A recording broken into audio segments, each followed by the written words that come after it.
Welcome to this week's episode of Politically Charged. I am your host, Jack Berlin, and this is the #1 podcast on iTunes at this moment.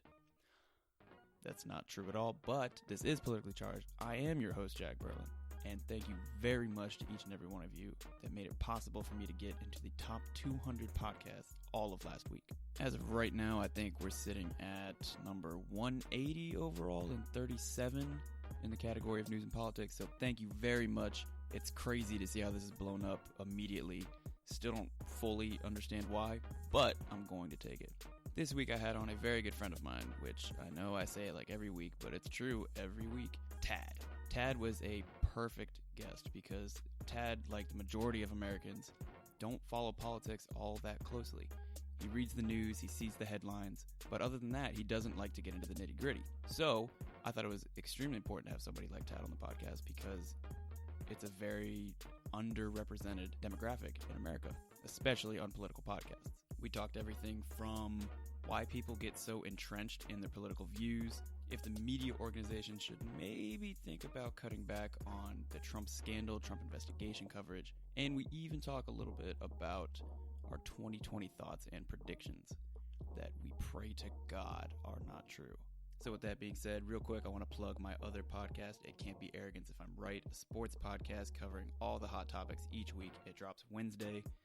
This week, unfortunately, I will not be on the new episode. We have a very special surprise guest possibly lined up. If he doesn't show up, we have a very big gamble coming on the show, so go ahead and check that out too. And finally, a really quick thank you again to everybody that helped put me in the top 200 this week, especially the 49 of you that gave me a 5-star review. That really means a lot. The content will only get better from here, hopefully. I mean, that's the goal, but who knows. And with that being said, let's go.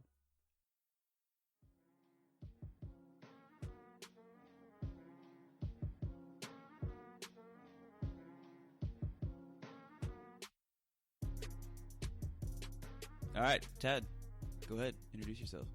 Hello, guys. I'm Tad. You can call me Tad.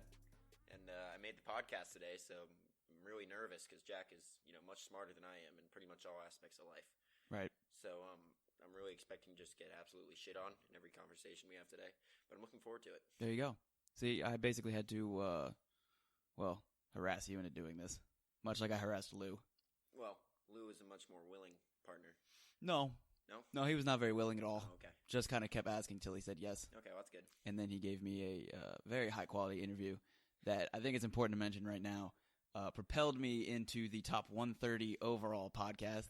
Yes, congratulations. And into the top 20 in my category. So if it goes downhill from here, it's safe to say. If it goes downhill from here, yes, it's completely on your shoulders. That is okay. Are you okay with that? Well, my parents hate me. Okay. Not many people like me. Okay. So yes. All right, perfect.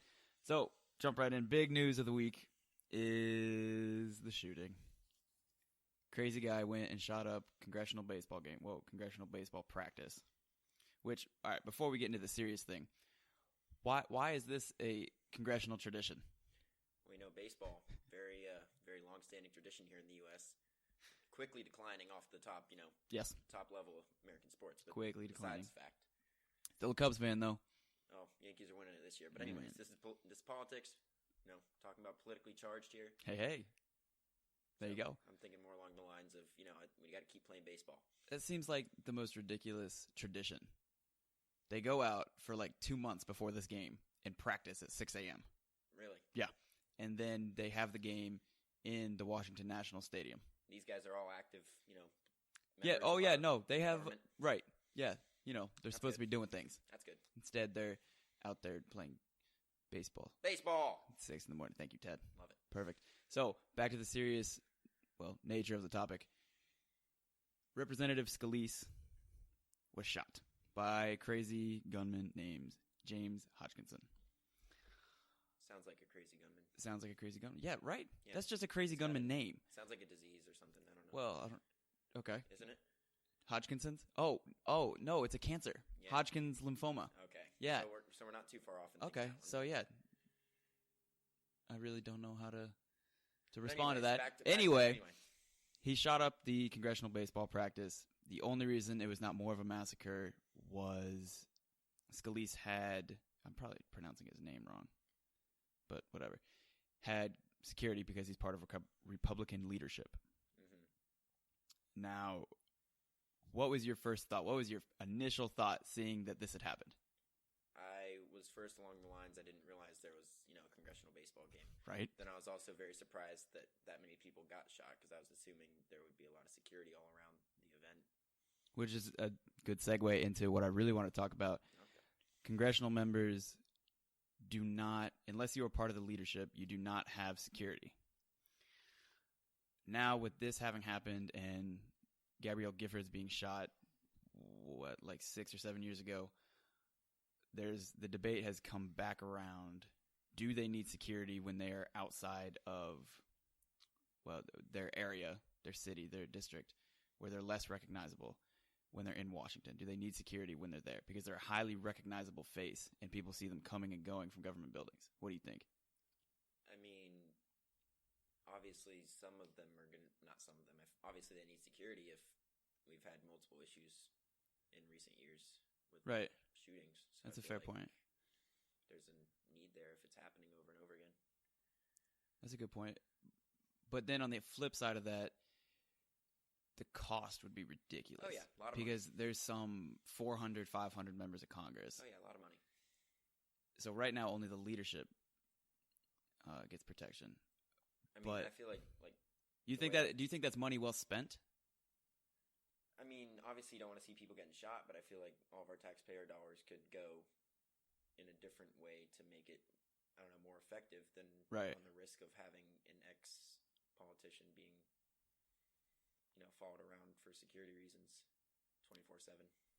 Are you talking about presidents? Just in general. Okay, so what do you think about ex-presidents? Like Obama still has Secret Service protection. He needs them. Michelle Obama still has Secret Service protection. Yeah, so you have no problem. Oh yeah, that you yeah. Okay. Because they're highly recognizable. Anybody in the country knows who they are.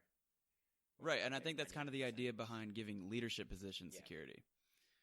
But, for the rank and file who don't have protection, it has to be nerve-wracking to go out into the public. Yeah. So I don't really know where I stand on it. I haven't seen really enough information to say they all need protection because that would cost, I'm sure, hundreds of billions of dollars to do all that. But you're right. There's definitely that money could definitely be spent in a better way. But with 2 or 3 shootings, and then somebody, English, I want to say maybe United Kingdom parliamentarian, was shot and killed doing a rally of some sort. It's like do you think it's the rise in rhetoric is what I'm trying to get at? I couldn't word that good at all. I feel like the English or United Kingdom, whatever that situation was, just off of what you just said, if it was a rally, I feel like that probably should have had security. And that's a lot of people. To be honest, okay, a rally might be wrong. It's probably the wrong way to put it. I think it was like a little meet and greet. Oh, okay. Like just in her district. Yeah. And she was shot and stabbed, I think. Oh, well. I mean, I don't know. Obviously, these people should know when they go out into, interact with the public and do things outside of their realm of security. They should know that they're at risk because they're recognizable figures and they make decisions that impact everybody's lives, whether they like it or not. So it's kind of okay. That's a fair point. That they know maybe the risk when they do the decisions they make, they don't see how it directly affects the people back home. Correct. Okay, so it's kind of like a situation with out-of-touch politicians. Yeah. So you think that maybe, possibly, the risk could be minimized by spending more time in districts, in your actual district? I don't know. I feel like getting to know – I'm saying more along the lines of, if they make a decision or if they pass, a law, bill, anything that affects the general population, some people are going to like it, some people aren't. Right, that's the nature of the business. Yeah, exactly. So they're aware of that, and the people that aren't, if you rub some guy who, is not afraid to go up and go and do something ridiculously crazy the wrong way, then you could be in some trouble. But that's one of the risks you take being a politician. Okay. I don't know. I feel like that's... No, that's a good point. You kind of... Because you're going to piss people off one way or the other. Yeah, you're never going to be able to make everybody happy, especially in politics, especially these days.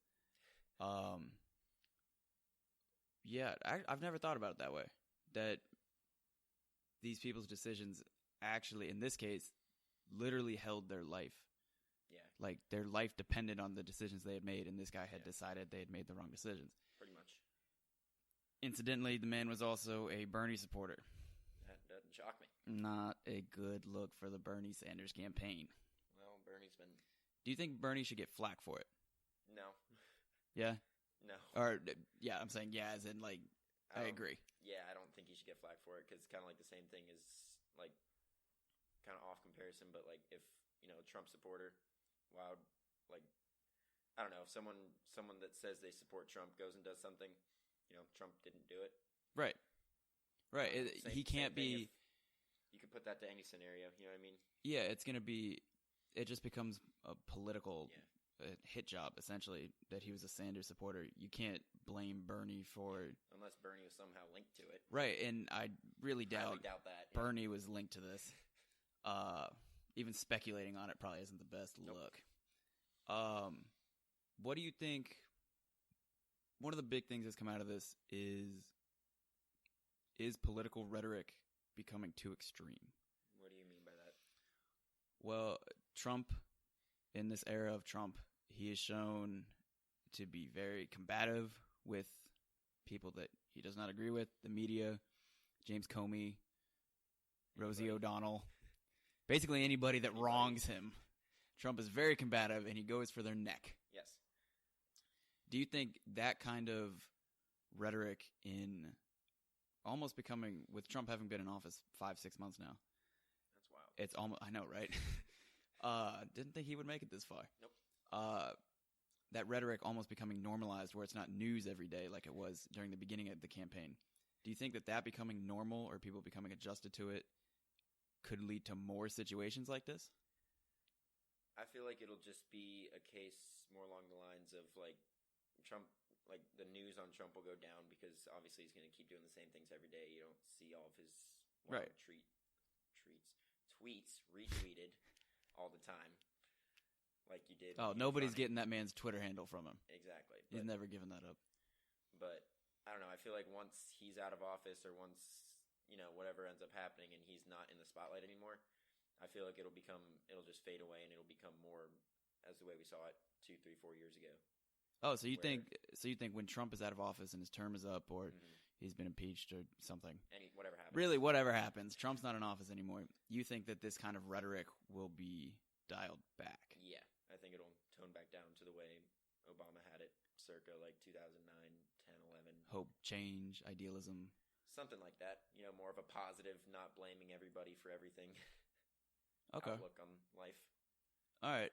Do you think discounting Trump's it's hard to discount Trump in politics, but discounting Trump's effect on what people are willing or unwilling to say. Mm-hmm. Do you think that almost the hyper I want to use a word, but I can't say it. Big words. I feel like Talco.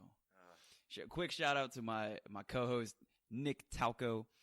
He was very pissed that I never shout out the other podcast we have called It Can't Be Arrogance If I'm Right. It's a sports podcast. Check it out. He does not like that I don't plug it on this podcast. I may be making a surprise appearance. Tad may be making an appearance quite soon. So if you hate me here, you'll hate him even more there. Because I got even more opinions on that joke. I was so close. I almost had it. Okay. Everything has become so incredibly politicized that Republicans... That's a word. What? Politicized? Yeah, that's a word. That. Hey, you're learning new things every day. This is why we are a top 130 podcast here at Politically Charged. It's almost become a battle. A daily, like, there is no middle ground anymore. Bill Clinton kind of pioneered the third way, which was basically a center route. You do some things for the right, some things for the left. Mm-hmm. There used to be Democrats called Blue Dogs that were Democrat in name, but they were more essential. You could see them going Republican on certain things. Mm-hmm. They don't exist anymore. Do you think that kind of that shift to more hyper-partisanship also could be blamed for this kind of thing happening? Because it came out, or at least it was speculated. Sorry, I don't mean to be rambling like this. No. I feel like Ken. Please ramble. I feel like Ken. Um, Unless I have to talk.